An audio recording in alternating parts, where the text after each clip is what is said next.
Service client orange, Khayta bonsoir, assalamu alaikum. Sëñ bi dalal ak jàmm ci service client orange, lu ma la woote bi. Ne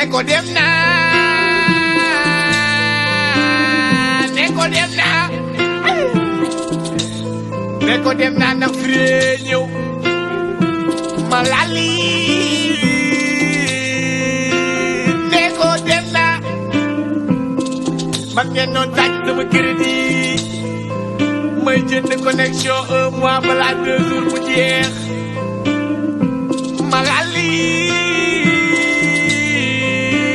ne ko dem naa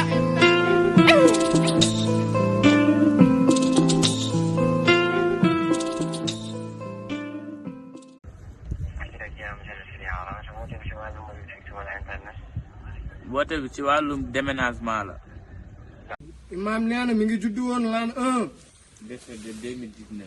décédé 2019. léegi nañ ko ñaanal ñaan bu gàtt rek bu ko defee ñu sànni ñaan. Imaam nee na ñu ñaanal ko ñaan gu gàtt sànni ñaan bi. ci dee nii tey. Imaam nee na ki dee nii tey. sàcc bu mag la woon. sàcc bu mag la woon. ci dee nii tey. Imaam nee na ki dee nii tey. triant bu mag la woon. triant bu mag la woon. ki dee nii tey. Imaam nee na kii nawleem rey tey. bu la lebalee ñaar téeméer. bu la lebalee ñaar téeméer. ñaar téeméer ak ñaar fukk ngay fay. ñaar téeméer ak ñaar fukk ngay fay. bu la lebalee ñeenti téeméer. bu la lebalee ñeenti téeméer. ñeenti téeméer ak ñeent fukk ngay fay. ñeenti téeméer ak ñeent fukk ngay fay. ki dee nii tey.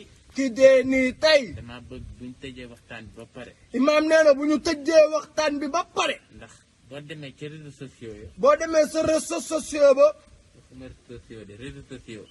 réseau internet ba. waaw mooy internet ba rek. benn la bëgg buñ tàmbalee waxtaan ba pare. Imaam nee na buñ tàmbalee waxtaan bi ba pare. ñu ñaawal néew bi. nañ leen ñaawal léew bi ku gën a gudd làmmañ génnee.